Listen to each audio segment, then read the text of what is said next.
Well, so first of all, after we reached LCS with the promotion tournament, we were quite confident that we will be a mid-table team. Even so, we had more experience with like best of 5, best of 3s. We were really good at that, adapting to enemy team combinations, like having like some weird picks, like some cheese picks. And so it was quite new for us, having these best of 1s every week. So we kind of needed to get used to it at the start, but now being into reaching the playoffs and winning against SK and Gambit, we were quite confident winning the finals as well. It was a close series. I really liked it, but even despite we lost it.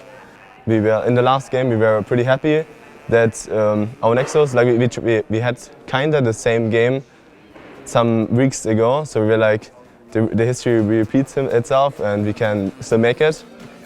We had some, I would say, good wombo combos, but we were too far. Match wombo combo, yeah. That was amazing. We were too far behind, and Huni played an amazing rumble, and we just didn't have enough bans for them, so they deserved one. Well, I would say, first of all, it is the personalities of the team. I think we are all quite nice guys, being friends to each other, so it feels like we're like a Cloud9 EU, feels for me at least. And I think the audience and the crowd and all the people just love to watch our games because they are on one side really chaotic, and the other side it's always a lot of kills, having new picks, fighting and fighting. So I think we are really like an entertaining team to watch. Well, so on one side, yeah, we really like to fight in the mid game. I think we are really coordinated, even so it doesn't look like it. Like our team fights, we have really good shot calling in team fights, getting all our CC on the right target. But personally, I don't really like the tank meta. I love to play. No mid laner likes it, I think.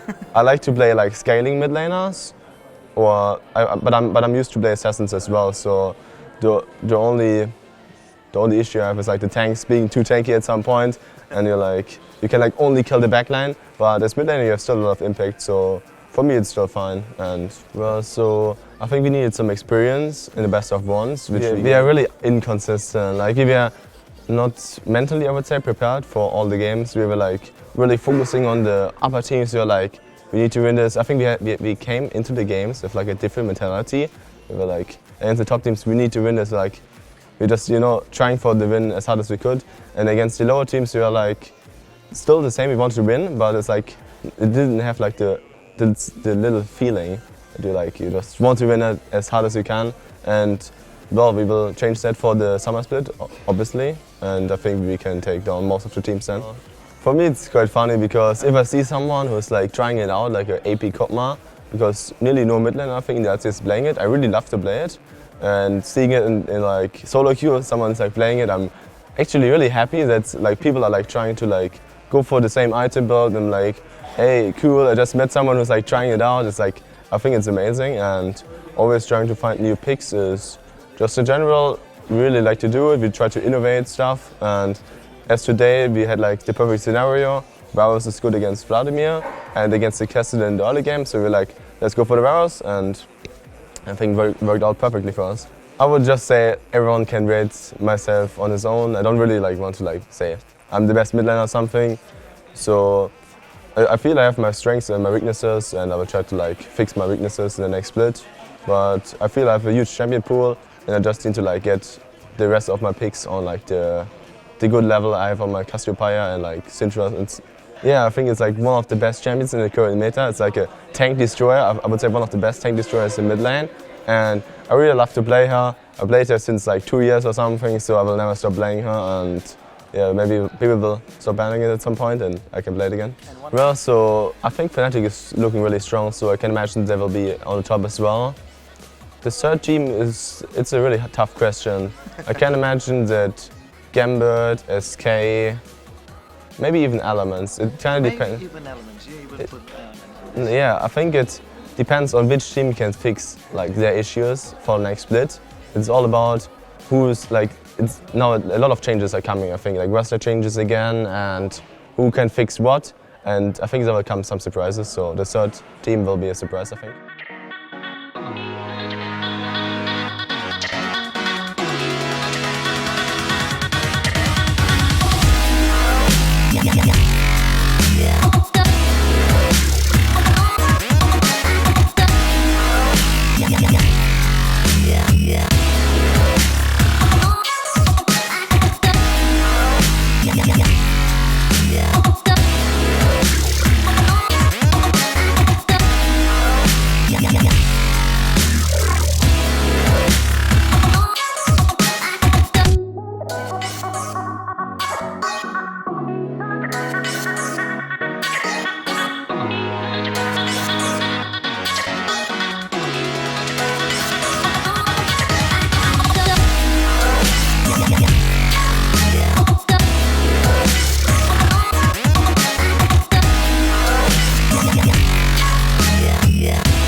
It was a really hard adventure because if you tell me like, okay, we drop every player from the old roster and then you come into the new season with four new guys that you've never heard of and you expect them to perform at this point when they have no, like literally zero experience on the scene, you expect them like to choke on the stage. Maybe they won't feel as comfortable as they play at home. Maybe they will underperform at the beginning. And you know, you kind of have to have a chemistry between the players, an alchemy. And I think I'm really good at setting a good atmosphere and the work ethics and, you know, kind of a role model. That's how I feel. And I like to be like a big brother rather than a dad. But sometimes I feel like they are so young that you still have to teach them a lot of stuff. And then, yeah, I feel really relieved that we finally won the split right now, and it was a lot of work. It's hard to say because I've been in maybe 3 different teams. So at first I was in different teams, and I don't know if it's a coincidence, but I really think that I bring a lot in terms of mentality, in terms of motivation, because in a team you need a leader, like kind of shot caller. You need someone that will do the strategies, or you know, someone that will push everyone forward to improve. And I think I'm really good at it because every day on a daily basis, not only in game, but I want myself to improve, whether in game or in real life. So I don't need anyone to tell me you have to do this, you have to do that. So I just think about what I should do, and I think it's one of my strengths, and I really want to transmit what I know. Since we were on different sides of the bracket, we got to practice against them because we won't practice against the teams that are on our side. So basically we practice against SK the most, and we don't feel like it was their patch, because when they were really strong, it was when Lucian, when Graves were really good, and the meta shifted, so the tanks were really good.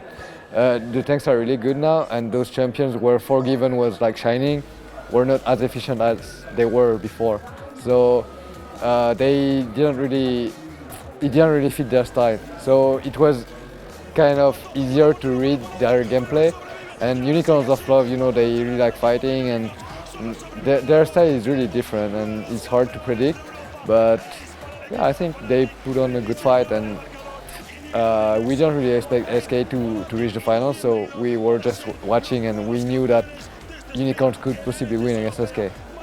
We were a really, really new team because we've been together for like maybe 3, maybe 4 months now. New players, you have to get used to each other, and then you have to mentally like get ready because you used to play at home, then you go to LCS finals, you play in front of like 300 people audience, and then you play a best of 1, and now you move towards the final, and there is like 3,000 of people. Like you can they were like we can barely. There were 15,000 here. 15. 15,000. So it's even more, and they were like we can barely hear each other, so how do we do? And you know, like they were panicking and stuff like this, so you have to calm down, then you have to focus, you have to short call, you have to tell them what to do, and then it becomes a mess quickly. And you know, people usually only see the success, but they don't see what it takes to actually win. So it's a lot of work, it's a lot of organization, a lot of practice, you know, kind of routine. And yeah, I mean, they are really willing to improve, and that's why we're here now.